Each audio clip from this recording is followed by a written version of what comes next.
সালামু আলাইকুম। With due respect, আমাদের যিনি সেনা প্রধান আছেন জেনারেল ওয়াকারুজ্জামানের প্রতি আমি ব্যক্তিগতভাবে আমার এই বার্তাটি দিচ্ছি। স্যার দেখেন, আপনি যে বক্তব্যগুলো গতকালকে দিয়েছেন অনেক কিছু পজিটিভ, আবার অনেক কিছুতে বাংলাদেশের সাধারণ মানুষের কাছে এই মুহূর্তে সেনাবাহিনীর যোগ্যতা নিয়ে প্রশ্ন কিন্তু উঠে যায়। কেন উঠে যায়?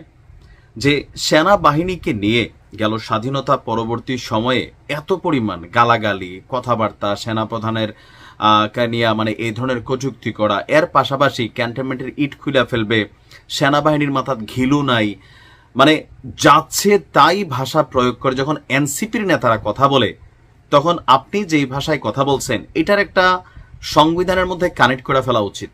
কেন কানেক্ট করে ফেলা উচিত?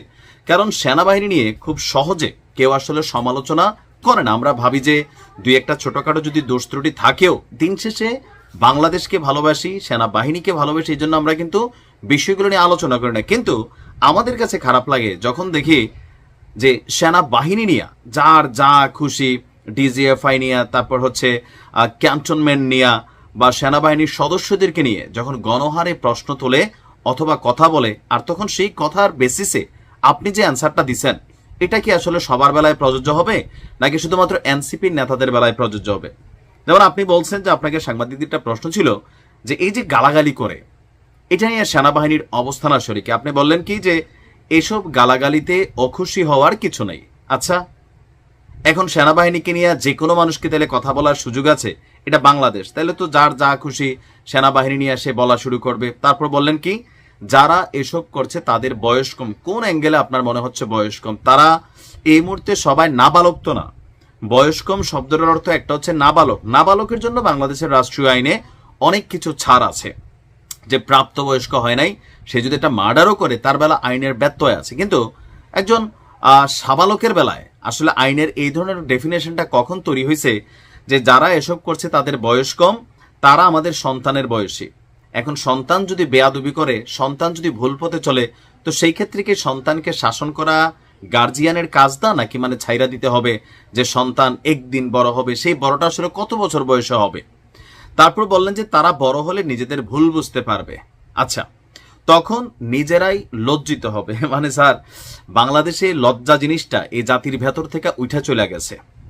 আমার কথা হচ্ছে যে সেনাবাহিনীকে নিয়ে এই মুহূর্তে কেউ যৌক্তিক হয়তো সমালোচনা করছেন, কিন্তু বিভিন্ন ব্যক্তিদের নাম মেনশন করলাম না, নাম নিলে চাকরি থাকবে না, এদের কথাবার্তা শুনলে মনে হয় সেনাবাহিনী এই মুহূর্তে একটা মূর্খার মতন অবস্থান হয়ে গেছে।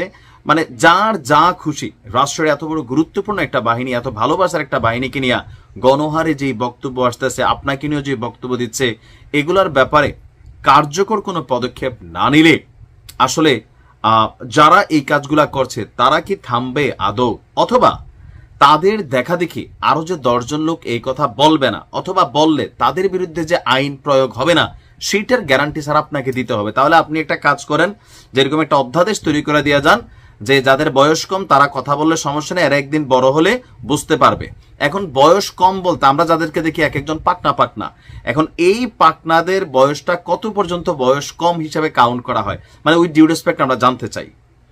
কারণ বাংলাদেশে হয় কি যে রাজনীতিতে আগামী দিনে কেউ ক্ষমতায় আসবে চিন্তা করে কিছু দল সবসময় কথাবার্তা বলে, সরকার পালাবর্তনের পরে অমুকের নিয়ে তো কথা বলে, তমুকের নিয়ে কথা বলে, গণমাধ্যম তার বিরুদ্ধে শুরু করে দেয়, পরবর্তী সময় আবার সরকার আসলে সব পানির মতন ঝইরা যায়।